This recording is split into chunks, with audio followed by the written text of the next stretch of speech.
Bien sûr, monsieur, au titre de la présidence de commission des ressources. Alors, le projet d'orientation budgétaire qui nous a été présenté traduit la trajectoire de gestion de votre mandat. Vous précisez que ce dernier serait bâti dans le respect de 4 piliers.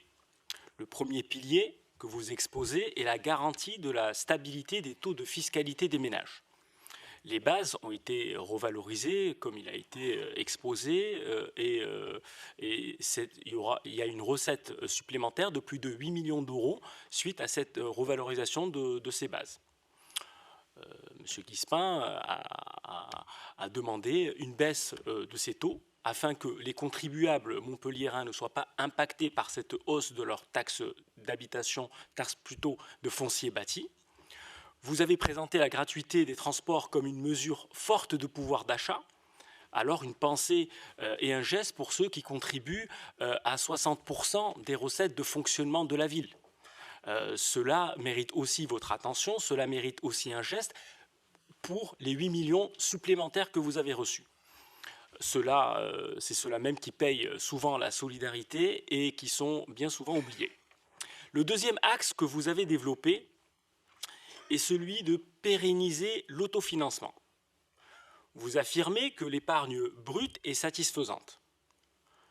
Nous ne partageons pas la même analyse, car j'estime que cette dégradation est même inquiétante. Je me dois d'expliquer à l'ensemble de cette Assemblée qu'est l'épargne brute. L'épargne brute est un indicateur financier qui mesure la capacité de la collectivité à financer ses investissements et à rembourser la dette. L'épargne brute conditionne le degré de solvabilité de la collectivité.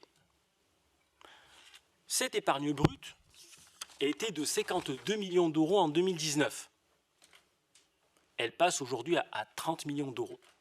Elle passera en 2024 à 30 millions d'euros, on est à 31 millions d'euros, plus de 40% de dégradation.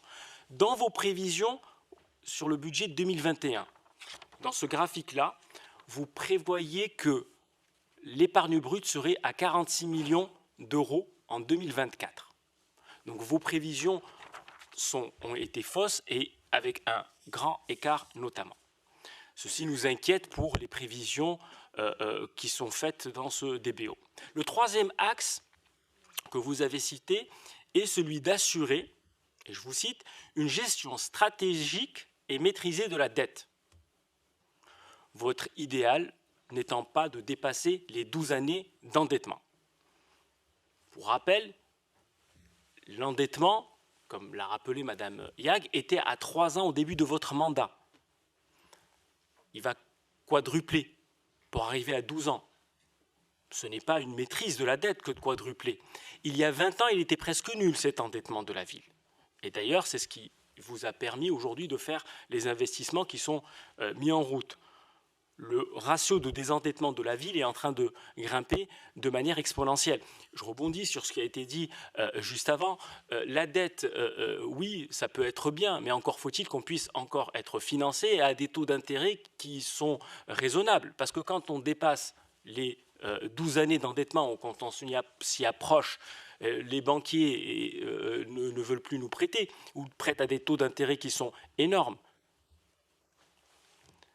Quatrième axe, c'est vous parler du financement de la PPI. Vous nous aviez annoncé il y a à peu près peut-être 6 mois ici dans cette Assemblée que vous comptiez revoir la copie de la PPI. On n'a pas encore eu vos arbitrages, nous aimerions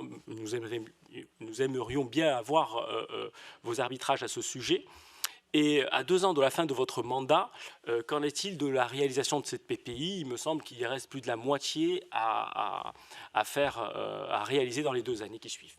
Alors, au-delà de nos divergences d'analyse et de lecture de vos 4 piliers, nous vous invitons à maîtriser aussi vos coûts de fonctionnement qui sont en constante augmentation.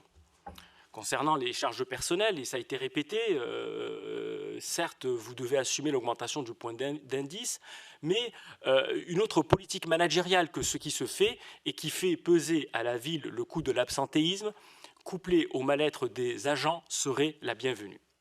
Je me permets aussi d'ajouter un dernier élément. Quand on parle de développement durable, Le premier développement durable, c'est celui de ne pas laisser une dette écologique à nos enfants, mais aussi une dette financière qui les empêcherait de faire face aux défis de demain. Il ne faut pas faire payer à nos enfants l'impécuniosité budgétaire qu'on a en ce moment. Pour conclure, nous vous invitons à un changement de logiciel de gouvernance, passer d'une programmation dogmatique à une gestion pragmatique et rigoureuse. Merci de votre attention.